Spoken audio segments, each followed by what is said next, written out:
امی نے کہا اپنے ابو کو نہ بتانا ورنہ وہ مجھے گھر سے نکال دیں گے۔ میں نے کہا کہ ایک شرط ہے، پھر نہیں بتاؤں گا، اگر آپ میرے ساتھ میچ کھیلیں گی جیسے میرے دوست کے ساتھ کھیل رہی تھی۔ امی نے پہلے تو انکار کر دیا لیکن بعد میں میرے ساتھ میچ کھیلنے کے لیے راضی ہو گئی۔ میرے ساتھ بھی کہانی کی طرف بڑھنے سے پہلے آپ سے ایک ریکویسٹ ہے کہ ویڈیو کو لائک اور شیئر ضرور کیا کریں اور ویڈیو پوری دیکھیں تاکہ آپ پوری کہانی کو سمجھ سکیں۔ میرا نام زین ہے اور میری عمر 18 سال ہے۔ ہم گھر میں صرف 4 افراد ہیں، ابو میں اور میری بڑی بہن۔ ابو دبئی میں نوکری کرتے ہیں، اس لیے وہ بہت ہی کم گھر آتے ہیں۔ امی ان سے بہت خفا رہتی تھی اور ہر وقت مجھ سے ابو کی شکایتیں کرتی رہتی تھی۔ امی بہت زیادہ خوبصورت تھی اور ان کی عمر اتنی زیادہ بھی نہیں تھی، جس وجہ سے امی کے لہجے سے ایسا محسوس ہوتا تھا کہ وہ ابو سے بالکل بھی خوش نہیں ہیں اور ہمیشہ ابو کی شکایت کرتی رہتی ہے کہ تمہارے ابو مجھے وقت نہیں دے پاتے اور میری زندگی کا خوبصورت حصہ ایسے ہی برباد ہو رہا ہے۔ میرے شوہر کو تو میری کوئی فکر ہی نہیں ہے۔ زین، تم نے اپنے ابو کو سمجھایا کرو، میری تو کوئی بات نہیں سمجھتے۔ سال میں ایک بار گھر آتے ہیں، وہ بھی کچھ دنوں کے لیے۔ عمر کے ساتھ اس حصے میں مجھے ان کی ضرورت پڑتی ہے۔ امی بہت کھلے لفظوں میں میرے ساتھ یہ سارا ذکر کرتی ہے۔ وہ بالکل بھی نہیں سوچتی کیا اب ان کا بیٹا جو جوان ہو چکا ہے۔ ان کی ایسی باتیں سن کر میرے دل میں امی کے لیے عجیب خیال آنے لگتے تھے۔ امی کی باتیں سے صاف ظاہر ہوتا تھا کہ امی کو بہت شدید قسم کی طلب محسوس ہوتی ہے۔ امی کو دیکھ کر میرے دل میں الجھن ہونے لگتی تھی۔ میں بہانے سے امی کے پاس آتا تھا۔ امی کو بھی یہ بہت اچھی لگتی تھی۔ مجھے ایسا محسوس ہوتا تھا کہ امی مجھ سے کچھ کہنا چاہتی ہے لیکن پتہ نہیں کیوں خاموش ہو جاتی تھی۔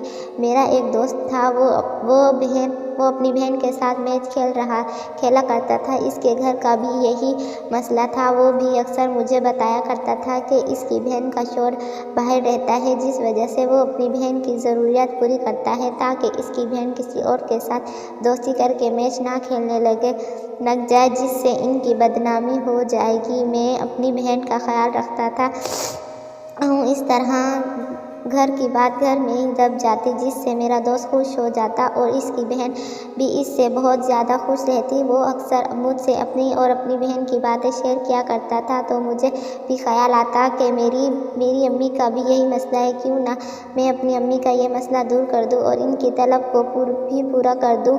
اس وجہ سے وہ اب اسے شکایت کرنا بند کر دے، لیکن میں ڈرتا تھا کہ اگر یا ابو میں سے کسی کو پتہ چل گیا کیا سوچتا ہوں تو کہیں وہ مجھ سے غصہ ہی نہ ہو جائے۔ میں اپنے دوست سے پوچھتا تھا کہ مجھے بھی کچھ بتاؤ، میری امی تو بہت زیادہ خوبصورت ہے اور میں اپنی امی کے ساتھ یہی کچھ کرنا چاہتا ہوں، تو مجھ سے کہتا کہ اپنی امی کو کسی بہانے سے راضی کرواؤ اور بہانے سے اس کی طرح باتیں بتانا کرو، ہو سکتا ہے وہ تمہاری بات مان جائے۔ مگر امی کو بھی جب بھی کوئی ایسی باتیں بتانے کی کوشش کرتا تو امی اس کو فوراً بدل دیتی، جس وجہ سے مجھے کھل کر بات نہیں کر سکتا تھا۔ میں ایک دن اپنے دوست کے گھر آیا اور میرے کمرے میں بیٹھ کر باتیں کرنے لگے۔ امی ہمارے ساتھ کھانا ہٹ کر کھانے لگی۔ میں نوٹ کر رہا تھا کہ میرا دوست میری امی کو غور سے دیکھ رہا تھا۔ جب کھانا کھا کر چلی گئی تو میرا دوست بولا کہ ہاں یار، تو بالکل صحیح کہتا ہے، تیری امی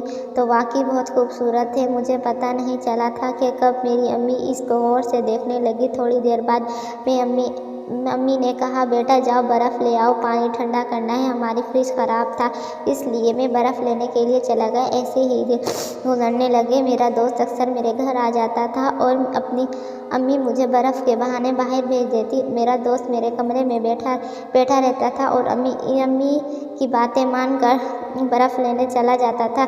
بازار یا کہیں تھوڑا ٹائم لگ جاتا تھا۔ گھر کا ماحول بدلا سا لگتا تھا اور میری دوست کی حالت بھی مجھے بہت زیادہ بگڑی ہوئی لگتی تھی۔ ایسا معلوم ہوتا تھا کہ جیسے وہ بہت زیادہ تھکا ہوا ہے۔ یہ کئی دنوں تک ہوتا رہا۔ ایک دن میں نے مجھے کہا جاؤ برف لے آؤ۔ مجھے خیال آیا کہ کہیں میرا دوست میری امی کو میچ تو نہیں کھیلتے، کیونکہ اب برف لینے کے لیے جانے لگا۔ امی اپنے کمرے میں موبائل چلا رہی تھی اور فون میں نے نظر اپنی شاید میرے جانے کا انتظار کر رہی تھی۔ میں باہر نکلا اور تھوڑا آگے جا کر رک گیا کیونکہ میں آج دیکھنا چاہتا تھا کہ میری امی اور میرے دوست کیا کرتے ہیں۔ جب میں گھر واپس آیا تو امی اپنے کمرے میں موجود نہیں تھی۔ میں نے کمرے ادھر ادھر نظر دوڑائی، امی کہیں نظر نہیں آئی۔ میرے کمرے کا دروازہ جو ہر وقت کھلا رہتا تھا وہ مجھے بند نظر آ رہا تھا کہ آہستہ سے کمرے میں پاس گیا تو دروازہ لاک تھا۔ میں نے گھر کے شیشے سے جھانکا۔ یہ منظر دیکھ کر میری حیرت کا انتہا رہی تھی کہ میری امی اور میرا دوست میچ کر کیا کر رہے ہیں۔ میرا دوست اتنا تھکا کیوں محسوس ہوتا تھا؟ میں یہ منظر دیکھ کر بہت سکون حاصل کرنے لگا کیونکہ یہ سب دیکھ کر مجھے زیادہ سکون مل رہا تھا جس طرح میرا دوست اور میری امی مجھ سے بات چھپا رہے تھے۔ بہت غصہ آ رہا تھا کیونکہ دونوں تو میچ کھیل کر سکون حاصل کرتے تھے۔ امی غصے کی وجہ سے مجھے بخار ہو گیا۔ جب رات ہوئی تو میری آنکھوں کے سامنے کسی فلم کی طرح چل رہا تھا اور مجھے بھی زیادہ سکون محسوس ہو رہا تھا۔ امی میرے پاس بیٹھ کر مجھے دوائی کھلا رہی تھی۔ میں چاہتا تھا کہ کسی طرح امی سے بات کروں مگر مجھ سے برداشت نہیں ہوا اور میں نے امی کو سب بتا دیا۔ امی یہ سب سن کر حیران رہ گئی اور مجھے کہنے لگی کہ اپنے ابو کو نہیں بتانا۔ میں نے کہا ایک شرط پر نہیں بتاؤں گا، اگر آپ میرے ساتھ بھی میچ کھیلا کریں گی جیسے میرے دوست کے ساتھ کھیل رہی تھی۔ امی نے پہلے تو انکار کر دیا لیکن بعد میں میرے ساتھ میچ کھیلنے لگی، راضی ہو گئی اور اپنے ہاتھ سے بھی مجھے سکون دینا شروع کر دیا۔ کافی دیر بعد امی تھک گئی، تب تو بخار چڑھ چکا تھا۔ ساری رات امی کے ساتھ میچ کھیلا اور مجھے بھی کیونکہ امی کو بہت زیادہ تجربہ تھا میچ کھیلنے کا، اس لیے امی بہت تیزی سے کھیلتی رہی۔ آخر میں بھی تھک گئی اور تو امی بچہ سمجھتی تھی۔ تو دوستو یہ تھی آپ کی کہانی۔ اگر آپ کو یہ کہانی پسند آئی تو ویڈیو کو لائک کر دیں اور روزانہ ایک نئی ویڈیو سنا کریں۔